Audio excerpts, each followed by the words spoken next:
Hi, everyone. So my name is Joanna. I'm a librarian here at the Central Library and a member of the Green in the City Planning Group. One of the books I wanted to mention tonight happened to be featured on CBC's Quirks and Quarks last weekend, and I'll just hold it up here. I don't have the physical book, but it's called Hope Matters: Why Changing the Way We Think is Critical to Solving the Environmental Crisis. You can download the ebook with your library card using the free Hoopla app. And I'll include this title because it was probably hard to see in my little screen. I'll include this title and others related to tonight's topic in the follow-up email tomorrow. So this week is Treaty Recognition Week in Ontario.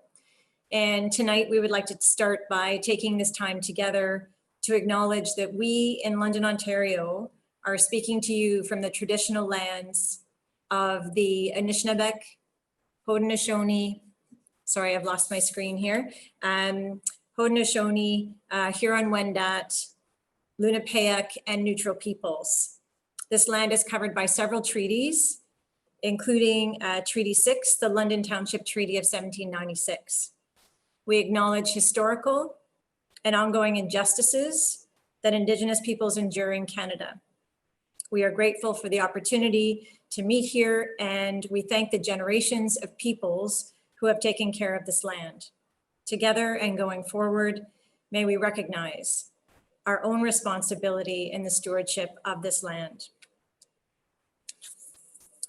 If you'd like to learn more about Treaty 6, London Public Library holds materials on this and other treaties and land sessions, including copies of original maps. I'll include the titles of these books in the chat, and as well, library staff can help you with any materials. And I'll hand it back to you, Leah. Thanks. Thanks again to everyone for joining us tonight for Green in the City. This event series is organized by the London Environmental Network, the London Public Library, the City of London, City Symposium, and I'm going to thank you all for coming. My name's Leah. I'm the Environmental Projects Coordinator at London Environmental Network, and I'm going to be the facilitator for this evening. So I'll dive into the introductions. First, we're going to just go through the agenda quickly. So after my introductions, we're going to hear from our main speakers, Shelagh and Rodney from TTCriders. They're going to speak for 20 minutes, and then we're going to pop into some breakout rooms where we'll have some small group discussions for 10 minutes. Then we'll hear from Allison Miller from the City of London for 10 minutes, and our local speaker, Laura Wall, who is a member of London Cycle Link and a cycling advocate here in London. She'll be speaking for 10 minutes, and then we'll have time for a 15-minute Q&A period. And we'll try to get through as many questions as we can. So now I'm going to introduce our speakers for tonight. So we have Shelagh from TTCriders. Shelagh's the executive director, and TTCriders is a membership-based organization of transit users that campaigns for better service and lower fares. And she is joined today by TTCriders member Rodney Chan. So Rodney is also a student studying city and regional planning, and he grew up in a suburb while going downtown for school and work, causing him to experience the negative aspects of urban sprawl and long commutes. This grew his passion for urban planning, public transit, and politics. As I mentioned, we have Allison from the City of London. So Allison is the TDM, which is the Transportation and Demand Management Coordinator. She's been in that role for 17 years. Her role is to encourage Londoners to leave their car at home for more trips and to walk, bike, carpool, or use transit instead. Her tasks include developing and managing policies and programs to encourage the use of sustainable forms of transportation, creating promotional strategies, and engaging community groups, businesses, and the general public. Allison has a master's in city planning from the University of Manitoba. She tries to walk the talk as her first vehicle purchase was a bicycle, and she normally walks to work and enjoys being chauffeured by transit. And last but not least, we have Laura Wall from London, Ontario. She is committed to a healthy, environmentally sustainable lifestyle. She's worked over 2 decades for the Canadian Cancer Society, most recently as the Director of Planning and Campaigns for Ontario. With volunteer and work experience leading, coaching, advocating, and planning, she's pursuing opportunities to strengthen community engagement and affect change. Laura is passionate about all things outdoors, especially gardening and physical activity. So we're really excited to hear from all of our awesome speakers tonight. So with that, I'm going to stop sharing my screen and invite Shelagh and Rodney to share theirs and get started with their presentation. Thanks so much, Leah. It's great to be here. I'm sitting in Toronto right now, but I'm actually originally from Winnipeg. So I did grow up taking the bus only. And when I moved to Toronto, I thought, the transit system is going to be amazing with subways. And then I quickly came to realize that we have a very divided city where not everybody has the same access to transit. And in Toronto, just like in other cities, people love to complain about public transit. And imagine if everyone who had a complaint or like to gripe about transit got active. And we, as transit riders, would be an unstoppable force. And that's what we try to do at TTCriders. We try to organize transit users to make change. So we're a membership-based group. We also have volunteers and supporters. And our goal is to build transit rider power so that we can win improvements to the system, which will also make it more attractive for other people to use. So tonight, myself and Rodney are going to be switching back and forth, and we're going to be sharing tips about taking public transit. We're going to share some context about how public transit has been affected during COVID-19, and then some ways that you can get active in supporting public transit in London. So I'm first going to turn it over to Rodney, who's going to be sharing some tips about how to make sustainable transportation choices and tips for using public transit. So we're going to just start off with just some really practical tips that everyone can do. I was really excited to see in the polls that a lot of people here already bike and walk and take public transit. But to start, as a lot of people, especially although I'm from Toronto, I'm from a suburban part where everyone drives or everyone has a car. So the first question you always kind of ask yourself is, do I really need to drive for this trip? And after you ask that, you can kind of think of what are your other options. Can you carpool? Can you take transit? Can you bike? Can you walk? And often it's like not just one, it's a combination of them. I find that in my suburban neighborhood, to walk to the bus stop is kind of far. So to combine biking and transit is an effective way for me to go around, but it's different for everyone. And one good way to get into this is to just educate and familiarize with yourself, because I know for a lot of people, transit or biking can be intimidating. So it can just start by looking at maps or noting where the bus stops are near your house or your work, and noting are they frequent buses? Do they come by the hour? Next slide.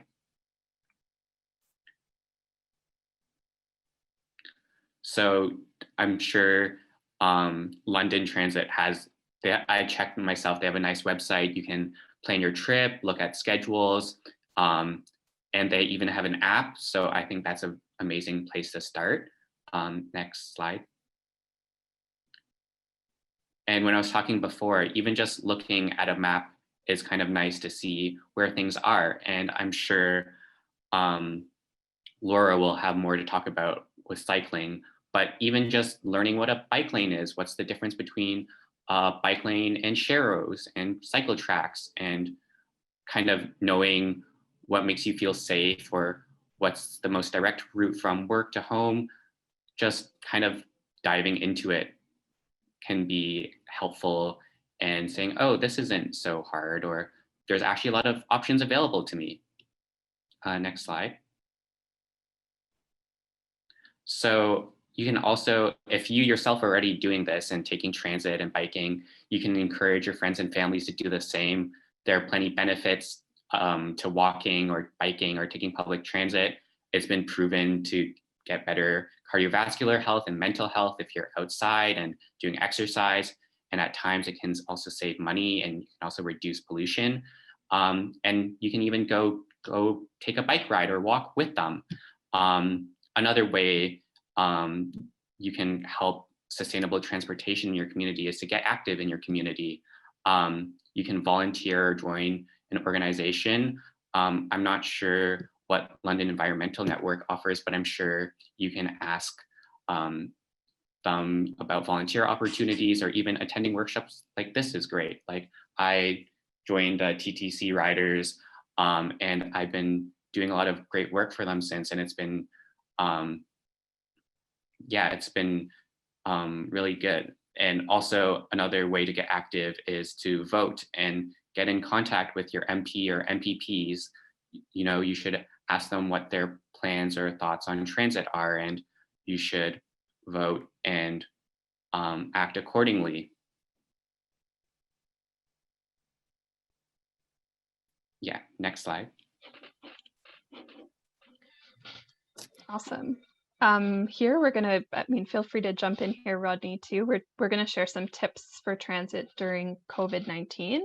So of course, everybody, it's recommended that you be physically distant, 6 feet or 2 meters apart if you can, waiting for the bus and on the bus. And it's really important to wear a mask or a face covering, and those are now mandatory on London Transit as of this August, just like they are here in Toronto and many other transit agencies in Ontario. Another tip is that, because it's just to check transit updates and apps for any service changes before you're about to take your trip. I'm not sure what the context has been in London, but here in Toronto, some buses are being redeployed if there's crowding, because that's we want to have space on buses. So you would just want to make sure that you're checking updates and apps to see what the schedule is. But the bigger context of what's been happening to transit during COVID-19, early in the pandemic in London, rear door bus boarding was implemented to protect drivers and riders from close interaction handling fares. And that, combined with fewer people taking transit to work and trying to reduce, activity as much as possible and stay home where possible, meant that there's been a massive loss of fare revenue. And the London Transit Commission, like many other transit agencies, is very dependent on rider fares to pay for its operating budget. And so that has, this is affecting every transit system in Canada and North America.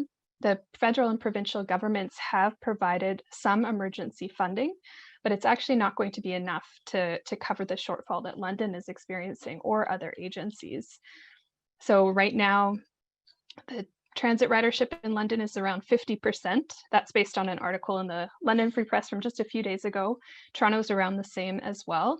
But of course, it's still really up in the air what's going to happen in the coming months. Will there be more restrictions? Will ridership fall again, or will it continue increasing? And so the budget shortfall in London is almost $20 million, but the emergency funding, it's matching between the federal and provincial governments. It falls short of that, and it's only provided until March 2021. And this funding is thanks to a lot of advocacy work. TTCriders has been involved in it, London Environmental Network has been involved in it, and many municipalities, but we will need to definitely do more. And the other piece I wanted to mention is that there are conditions attached to the second phase of emergency funding. Be happy to talk about this more in depth if people have questions, but one of the conditions is that every Ontario municipality will need to evaluate low density routes or low ridership routes and consider replacing them with microtransit. And TTCriders is very concerned that this may mean replacing bus routes, cutting service and replacing it with private companies like Uber or Lyft. And that's just not an acceptable option for people who can barely afford transit as it is. And it just further erodes public transit when we need to be expanding it so that it's a convenient, affordable choice for more people. The other thing I wanted to point out about the transit funding is that just on October 28th, London Transit approved its draft service plan, and there is a little bit of service growth planned. There's going to be a final debate in January at London City Council. So I'm not sure if someone from London Environment Network has more information about how to get involved, but this is definitely a time to be contacting your city councilors and representatives about the need for more service, more transit funding. And there are some questions about how COVID finances are going to impact bus rapid transit in London, because construction is planned for spring 2021, but the plan was to increase service to feed into that bus rapid transit network. So those are still some big questions. And I wanted to share just this example of some of the advocacy that TTCriders, in partnership with London Environment Network and other groups across the country, have been doing. This is from an online day of action. And so I just wanted to put it out there that if you are interested in doing transit advocacy or you're already doing it, we would love to connect with you, because it's really important that we work together to advocate for more transit funding right now, but also to be pushing back against those provincial conditions if it means transit privatization or service cuts. And I know there's two great groups in London. One is the London Transit Riders Alliance. There's another group called Western Active Transportation Society. So those are some options to get involved locally, but please reach out if you're already doing that work. And on that note, I just wanted to share some tips and ideas for organizing during COVID-19. So we can't gather in person right now. So TTCriders has been doing online meetings just like this one. We've also been trying really hard to use this time to build up our internal capacity and spend more time meeting one-on-one with people, doing volunteer intake meetings. We are also really spending time on the phones, calling through all our supporters and just trying to engage people more, because I think people are really hungry to get involved, feeling a bit isolated, but really want to take action. So if you have a group of people in your neighborhood or you're already part of an organization, it's a great time to just be connecting with people. Then we've also been doing some postering at bus stops and digital campaigns like the image I just shared. And now I'm going to turn it back to Rodney to share a little bit more about why transportation is so important from a sustainability perspective.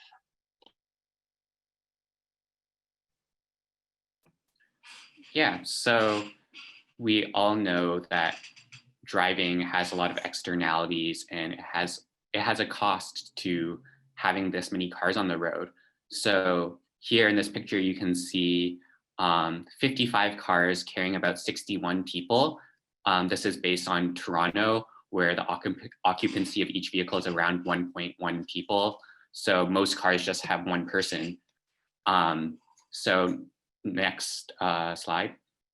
So we can kind of, I love this image because you can take all these people out of their cars and you can see how much empty space there is in between them and how much wasted space this goes into paving concrete through cities. And then next slide. So we can kind of take all these people, compact them together, and we can see how much wasted space there is. And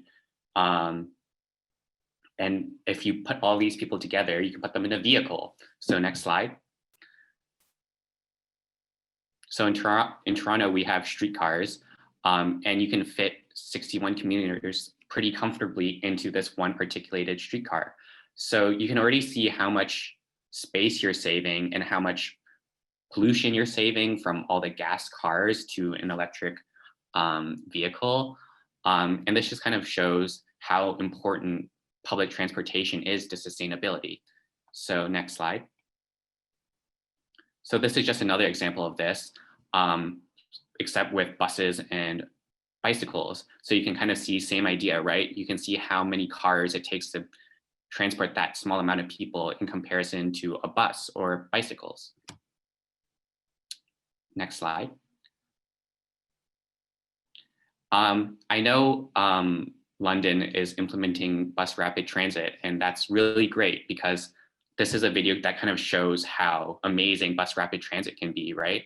So you can kind of see in this video, it's a little choppy, but you can see all these cars with around 1 to 2 people in them just going by stuck in traffic, and just this one lane of buses that can carry like up to 75 people, 60 people just whizzing by, right? So you can see like 150 people moved, 210 people moved in just a few seconds, while the car lanes have only moved a couple.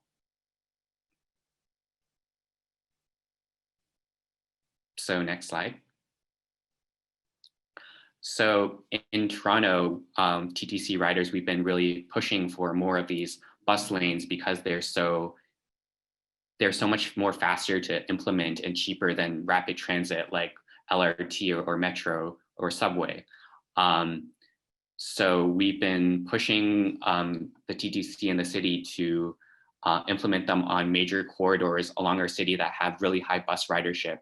And this is really important because, as I mentioned, cars have a lot of carbon emissions, greenhouse gas emissions that contribute to climate change, but not just on a global level, but on a local level. Cars, they emit a lot of particulate matter and noise pollution, which can be very harmful for people and the natural habitats around it. Investing in public transit like bus rapid transit can also be really important for keeping gridlock and congestion under control. Even if you don't take the bus and are a driver, it's in everyone's interest to invest in public transit because more people in buses means less cars on the road. So even drivers can benefit from heavy investment in public transit. And lastly, like having public transit is really important to keep urban sprawl under control. And urban sprawl is when cities kind of have growth that kind of explodes and doesn't really contain itself and densify. It just kind of keeps on growing and creeping into agricultural land and parks and natural areas. And that kind of growth is really unsustainable in not only eroding the natural land we have, but also creating giant heat islands, like the heat island effect, where concrete and asphalt kind of heat up and it can be really blistering in the summer. Next slide. So yeah, so that was kind of a glimpse of the benefits of sustainable transport and kind of our work. Sheila, do you want to say anything more? Or maybe we can. Sure. Yeah, I just wanted to echo a little bit about what you said about like the importance of bus lanes and the improvements you were talking about, but I'll keep this slide up so that you can write down our email and get in touch if you'd like to do some transit advocacy in London or want to connect with us to collaborate. But I think some of us might make a choice to take public transit because of for environmental reasons to reduce emissions, but most of us don't have that choice. It's not accessible to take public transit where we are, or we just won't because it's not reliable, it won't get us to work on time, or our commutes take an hour and a half one way. So that's why it's so critical that the province of Ontario and the federal government provide transit funding to make sure that transit can continue moving us. It's really, you know, even if we haven't been taking transit ourselves, we've all been relying on it during the pandemic because it's been moving essential workers to their workplaces, getting people to medical appointments. It really connects cities and is a vital, vital service. So one thing I failed to mention was that the province of Ontario used to provide stable operational funding to transit systems, but that was cut in the 1990s. And that's partly why local transit systems are so reliant on rider fares. We think it needs to be going in the opposite direction in general, but now during the pandemic, it's vital that the higher levels of government provide stable and permanent funding. And without these conditions, that might see service cuts. So TTCriders' approach is to really give people the tools they need to take action. Rodney shared that photo of bus lanes that we were successful in advocating for in Toronto. And Rodney, some of what you've done is like make a speech to our TTC board here in Toronto. We try to provide email templates for people to take action and train people so that they can speak to their politicians, because it can be really intimidating to do that. And so I just again encourage everyone to get in touch if you want to do some transit advocacy in your city, or if you're already doing it, we'd love to work with you. Yeah, and to kind of add on to that, I guess I can kind of add on to my personal experience. I only joined TTCriders like a couple months ago, And I guess I can talk about like what it's like being involved. Like Sheila mentioned, like during COVID, it's a lot of organizing online. And for the bus lane implementation in Toronto, we did quite a lot of work. We even organized a protest. That was the first slide. We tried our best. We wore our mask and distance when we could, and we did a lot of postering. I helped create some digital graphics and shared on my social media, and also posted them on bus stops. I also, I made a deputation at the TTC kind of board meeting about why I thought they should go ahead and make the bus lane implementation as early as they can. So there's a lot of ways you can get involved. And I find for me, it was helpful to kind of reach out to an organization like TTCriders, and then I could see what my options are, or what ways there are to volunteer and help out. So yeah, I think the first step that most people should take is to kind of reach out to an organization and see what there is to do.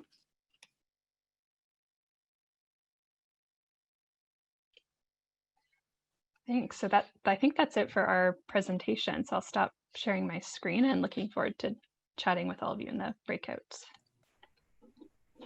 Awesome. Thanks, Sheila and Rodney. That was fantastic. And I really liked the visuals, just seeing the comparison of with the people on bicycles versus a streetcar or bus, and then in their cars. And yeah, that was awesome. At this point, I'm going to invite Allison to start sharing her screen and get started on her presentation. Thank you. Thanks very much, Leah. You can hear me okay? Great. Yes. So thanks very much for having me, and I appreciate everyone listening in and watching.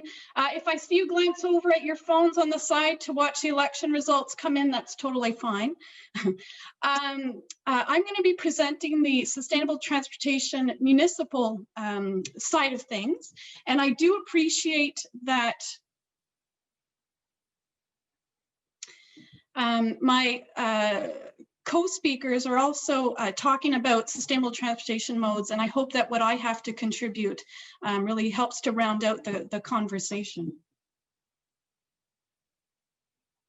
So at the City of London, as was mentioned, I'm the Transportation Demand Management Coordinator.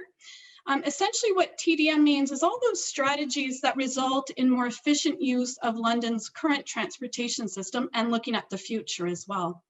It's about encouraging Londoners to leave the car at home for more trips, to not drive alone or to not drive at all. So walking, cycling, taking transit, carpooling, all of those other options. It's really about more than just the weekday morning and afternoon commute. It's about how we all get around 7 days a week. I should point out that my position is within the environmental programs service area. So everything that I do and that we do is tied back to the environmental benefits. And that cycling has been a major focus of our work over the last few years. So these are the goals of TDM. To note that there are a few that are directly related to the environment, and those are ensuring that we're driving less and those associated greenhouse gas emissions, and then ensuring that we're improving our air quality. Now, this isn't to diminish the importance of those other goals and benefits, you know, those being our personal health, financial savings, both personal and community-wide, and our safety as well. So sustainable transportation is a priority for several service areas. I won't be able to share with you tonight everything that we're doing, so I will just highlight a few things. And to note that I won't be speaking to the corporate decisions and actions that we're taking for city facilities and city operations. The first one I'll highlight is bike and e-scooter share. We recently put out a request for proposals that's just closed, actually. So we're looking for an operator to come and bring those services to London. Bike and e-scooter share are transportation options where you get to borrow either a bike or an e-scooter for short trips at a cost.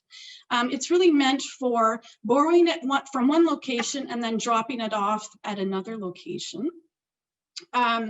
We hope that bike share is up and running come this coming spring. And for e-scooters, council first has to decide if and where they will be permitted. And so we're hoping that the proposals that we've received will help to inform a report to council. Another thing we're doing is the Transportation Management Association feasibility study. That is a mouthful. A TMA is an organization that's for businesses to allow employers to work together to share resources and to address their employees' commuting options. We've been seeking input from both employers and employees across London over the last several months. Now, obviously, COVID-19 has had a profound effect on our commuting decisions and our commuting choices, but we're taking cues from that and seeing how that's evolving to see what a TMA should look like in the future, if at all. The other thing we're doing is installing more and more short-term bike parking on public property. We're also going to be introducing more bike corrals coming next spring. A bike corral is essentially a large bike rack that takes up one on-street parking space. And so where normally you would just be able to park one vehicle, you can actually park up to 14 bikes or 14 vehicles. We're also going to be piloting bike lockers. That's the image on the bottom right there. So bike lockers for secure bike parking downtown. And we're also introducing an employer bike rack program to make it easier for employers to purchase a well-designed bike rack.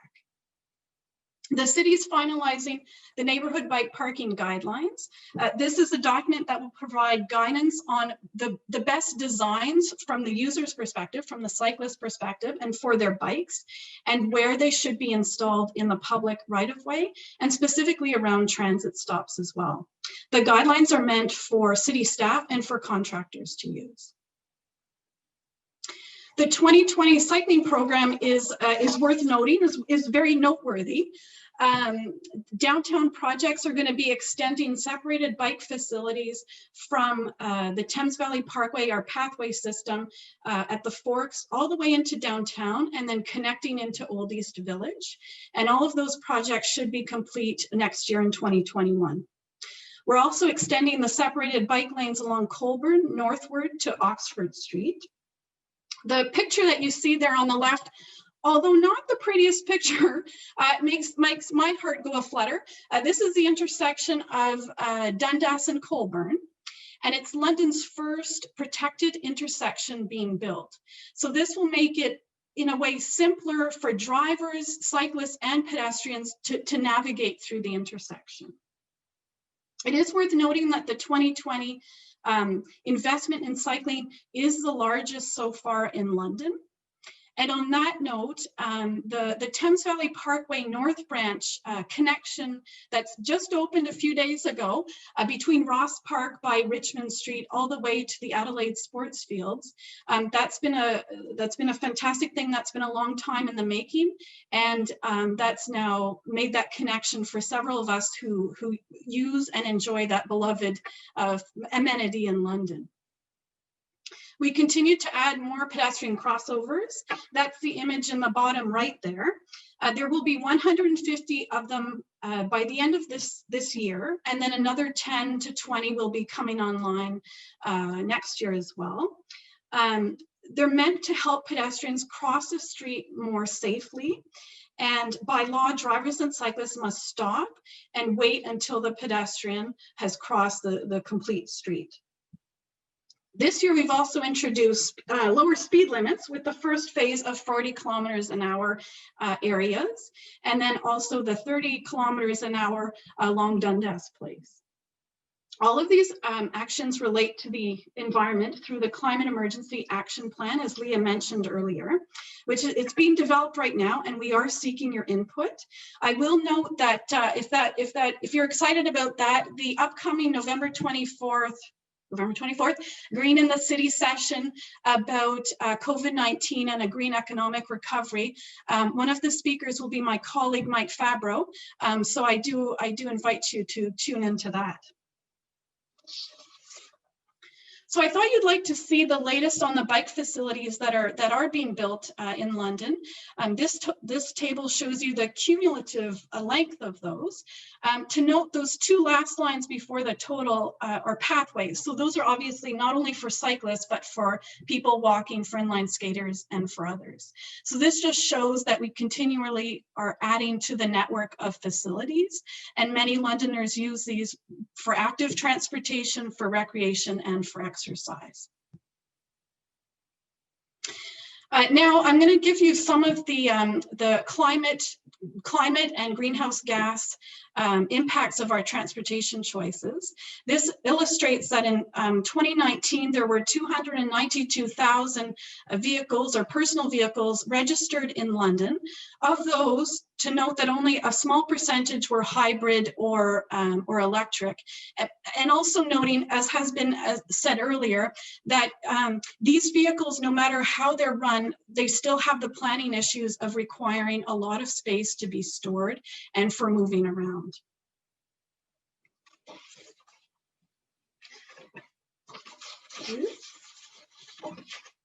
Also in 2019, the average household emitted 10.5 tons of greenhouse gases per year.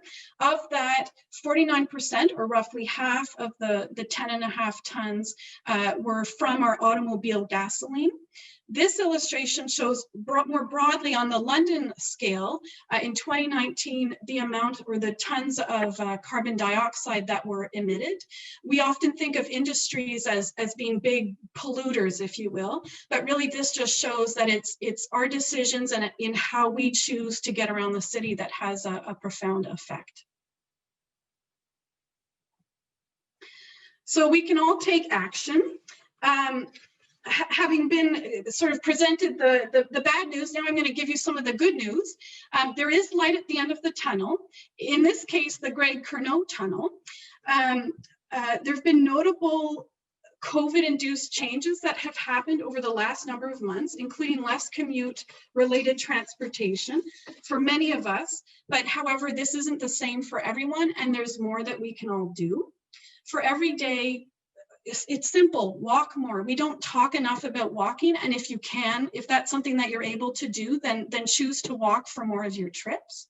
Go local for food, your products, your vacations, all those sorts of things. And again, COVID has made some changes there, or has introduced changes there. Use the existing sustainable transportation facilities and supports that are available to you. It's by using those things that we're going to show there's a great demand and we need more of those. And then for work purposes, can you continue to reduce your business travel by using those virtual tools that obviously we're well versed in.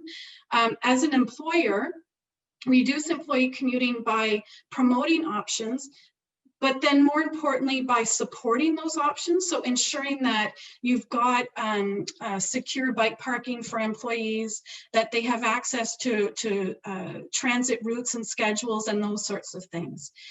One of the things that we can all do today is to sign up for Commute Ontario. The website is right there. Commute Ontario is an Ontario-wide project that's meant to get, if you've fallen into this boat, to get more of us to use sustainable transportation to commute to and from work. It's a great free service. They offer a free emergency ride home program. They offer contests with great prizes, and they offer supports for employers as well. Kind of on the lighter side of things, and one fun thing that we can all do that really does make a difference is to take part in events. And on that note, some of these have been mentioned before, but join a group. There are several sustainable transportation advocacy and action-based groups in London. They host events, meetings, and they can help to introduce more of these topics and help you learn about them as well. I've included some of the brands for some of these. I will point out in the middle of the screen where it says London TRA, that's the London Transit Riders Alliance.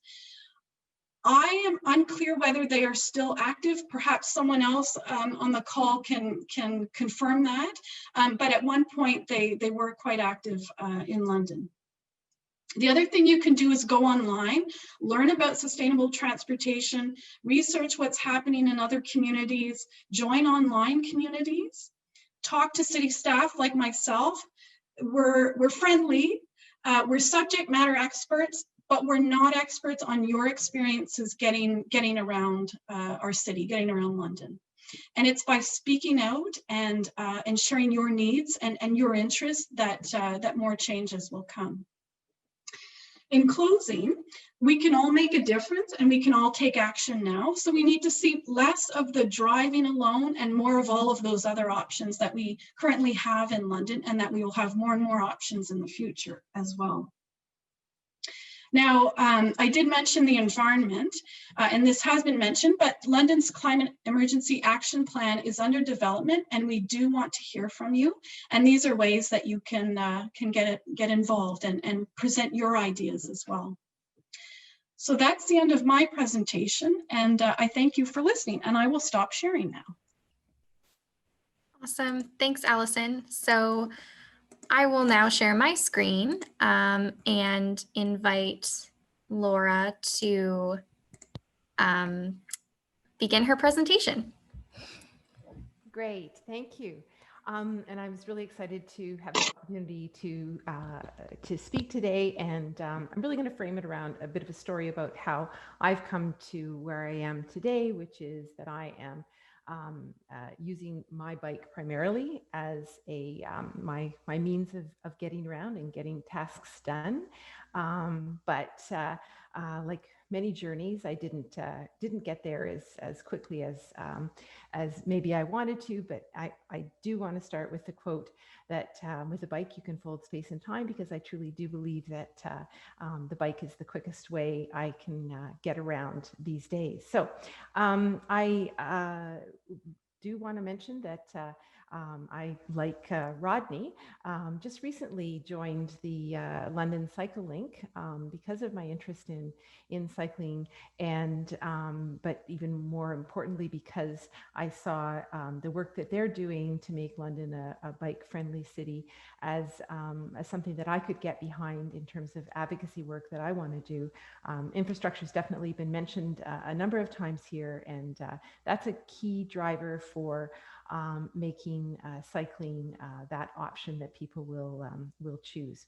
Just a quick story from my childhood, because I think it illustrates something, is that it really is my first memory of riding a bike, and I was 5 years old. Actually, it's before that. That was older then. I'll tell you to you can leave that slide up, but it was before this. And that's clearly a farm that I'm at there. But when I was 5 years old, I was living in Toronto, right beside High Park. And I fell off my bicycle, and a policeman, I see there's some chat about hearing. I hope people can hear me.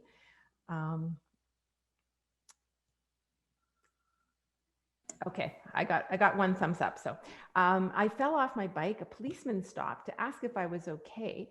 And I was on a side street near High Park in Toronto. And he and I both decided I was fine, and I rode home. That is so different to experiences these days. Children are not being given the opportunity to be independent and go out on their bicycles. And for good reasons in many cases, because there's a lot of concern about safety of where they're going. And there weren't as many cars back in the day when I had that fall. But I think it really does show that that's an important objective for us as a community to, if we want to have cycling as a part of green recovery, we do need to develop the skills and experience from an early age. So the Centennial Bike, I just wanted to find an old bike picture from when we moved to the farm, and this was going off to the parade, but it also signifies that biking was something that when I moved to the farm, that was how I got to town to buy some sweets or go for a swim. That's how I went to visit my friends. It was very important to me. But unfortunately, I didn't keep at cycling. I hit my 30s and 40s, and moved into the car world, and that was, I prided myself on the fact that we only had one car in our family. And when I see the stats of 292 personal vehicles in London, I know I was being smug at that time, but if that's almost a vehicle per adult in London, I wasn't doing much of my part back then. But if we can go to the next slide. And how did I come back into cycling? I was out of shape. I had been an athlete in my earlier years. I was out of shape. I wanted to find something, and I quite literally fell into triathlon. So my return to biking was as a racer. And my contribution to reducing my greenhouse gases wasn't very good, because I would drive out of town to cycle, and I would be driving all over to races and so on and so forth. So yes, I was active in cycling, but I still wasn't using the bike in town as a choice of commuting. And I was speaking in the breakout session that I live in Wortley Village, and everything is, within a very short distance, and even my work was a short distance. But I still hadn't figured it out. Next slide, please. So what finally pushed me to the other side? That's my sister and my father. And my sister lives in Edmonton, and she has been commuting to work and to all of her tasks. I think we're at the market there, and entertainment and visits. And that's just been how she has lived her life in Edmonton since she's lived there. My father, who moved out to Edmonton, he's been a cyclist well into his 80s, and also an inspiration. And after this, I was there for the World Championships and really experienced it. And after that, I got my first townie bike. And so that's when I really made the switch. And with COVID, this year, like many people, that jolt of being at home and the world changing around us. I don't know what happened, but just one day I thought, I'm going to go and do groceries with my bike. I have 2 panniers, I have a backpack. It's a kilometer and a bit. I'm going to check it out. And I haven't changed since. Over the last 6.5 months, that's how I've been getting my groceries. It means a bit of planning. It means it means being very thoughtful about what it is I'm going to be purchasing, and I haven't broken any eggs yet, so I'm quite proud of that.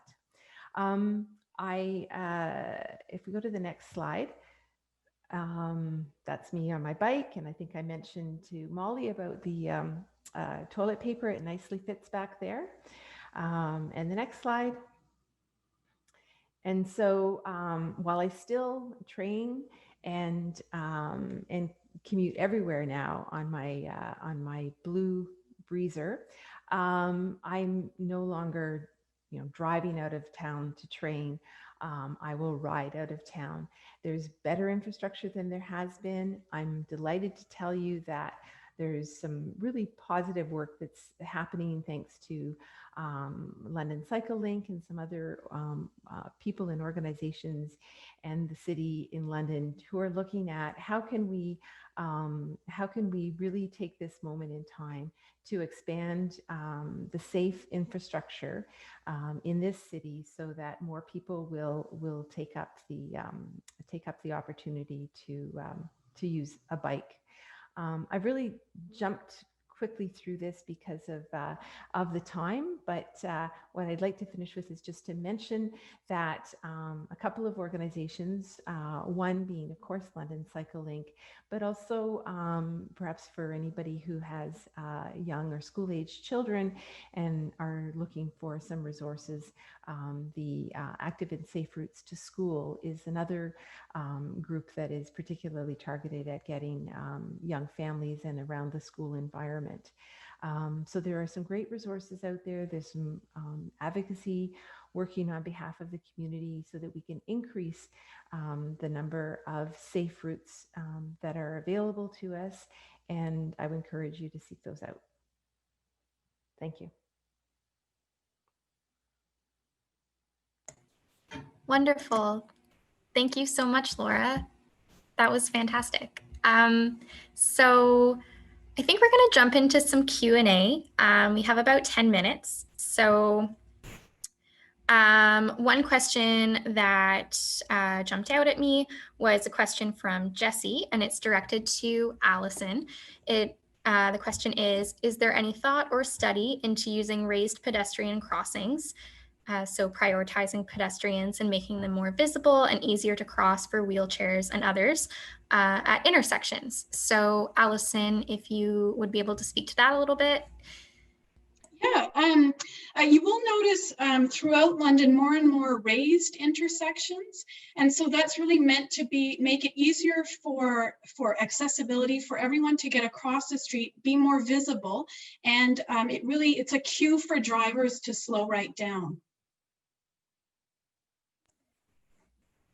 Awesome, thanks. Another question that we had right at the beginning was from Laura G. And Laura asked, can someone explain what transit privatization is or looks like and what the benefits and I presume huge drawbacks are? And I believe Rodney and Sheila said they might be able to speak to that. So I can call on Rodney to start. Yeah, that's a really good question. So we have already an example of this in Innisfil, Ontario. I'm not sure if you've heard, but basically what they did is that they cut their bus system in favor of Uber. So what they would do is that they would have like kind of nodes in the area. If like you order an Uber from like the center to another place, it'd be like a baseline cost of like $4. I don't remember the specifics, but it's basically they would subsidize and kind of reduce, they would basically cover the Uber costs. So the Uber in Innisfil would be cheaper, especially to main places. But so initially people actually really liked it. They're like, this is super convenient. I can take an Uber anywhere. But then problems started to come up where it was actually really expensive because it was a lot more popular than they thought. So then what they had to do is start limiting the amount of trips people would take. I forgot the exact number, but I think they limited it to like 30 or some number per month. And for someone who goes and comes back to work, that's not enough. You have to travel at least twice a day. And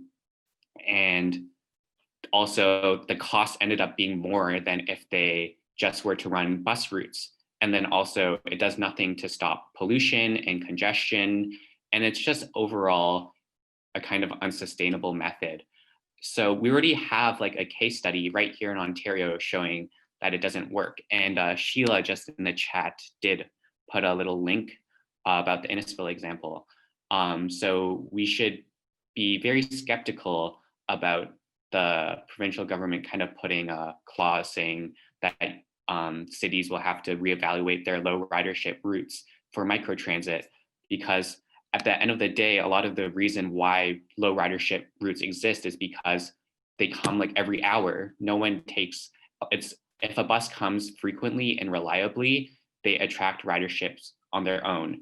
And most often these low ridership routes service kind of lower income communities or communities that are further out and already kind of marginalized. So to further cut and kind of limit their use is not equitable, not sustainable, and just also economically for the government, that Uber in Innisfil ended up costing more than just a bus system. So yeah, I don't know if Shelagh wants to say anything more. I think you did a great job. The only thing I'd say is just in general, if transit is run by a private company, then profit is a motivating factor. And I don't know if people remember when Greyhound pulled out of servicing a large part of Western Canada. Well, that's a perfect example of a private company that was no longer making a profit and just canceled service. And so, you know, public transit is motivated by the public good. And that's why it's important that we fight for it to be fully funded. Awesome. Thank you for that answer, Rodney and Shelagh. Just going back to Allison about the raised crosswalks. So there was just a follow-up question. So there are some raised crosswalks in London, and where are they? So I know someone listed Old North has quite a few raised intersections, but Allison, if you had any other ones that come to mind, feel free to share them. Thanks, Leah. So to note that those are raised intersections, they're not raised crosswalks. I'm not sure what the question exactly was getting at in terms of raised crosswalks. And perhaps a specific example was mentioned, but if you want a specific example, if you go to the intersection of Cheapside and Maitland, there's a raised intersection there. Wonderful, thank you. And there was a question that came up and I just lost it. Oh, a great question from Benjamin Hill. So the question is, what sustainable transit improvements will we in London be celebrating in 12 months? And I think that's great to kind of have a trajectory and like look ahead and make plans for the future. So I know, Allison, you shared a lot of good that is happening currently and things that just got approved. But do you have any other things to share, any achievements, improvements in 12 months? So to note that I don't work for the London Transit Commission, but I think the most obvious one is bus rapid transit and two legs of it that construction is starting. And I don't believe we'll see it complete in 12 months. I could be wrong on that, but that is something that's exciting and will make a difference for getting around London for sure. Awesome, thanks. And I had one question for Laura,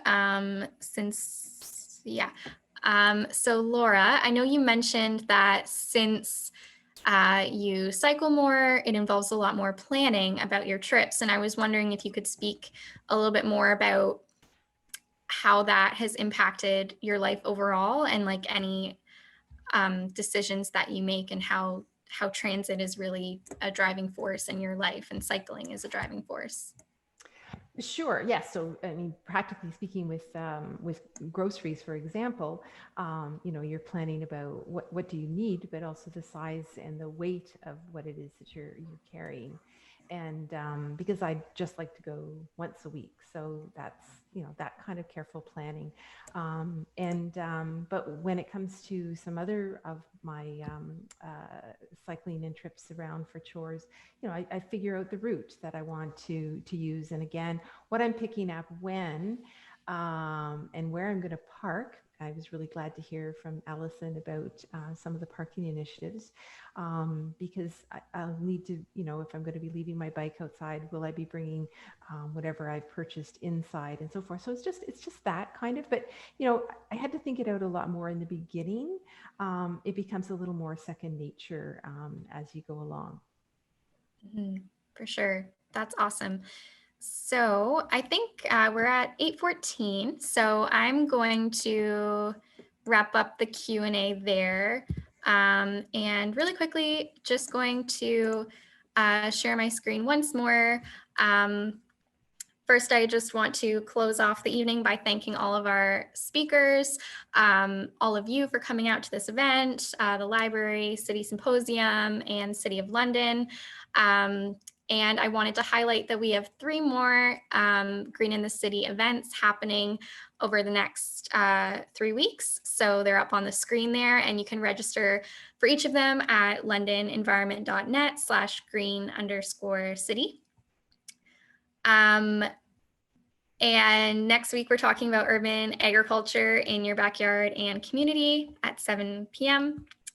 And a final thank you to our supporters of the London Environmental Network. And thank you again all for coming. I'll just leave this up here if you want the link on your screen. And hope to see many of you next week, and have a good night.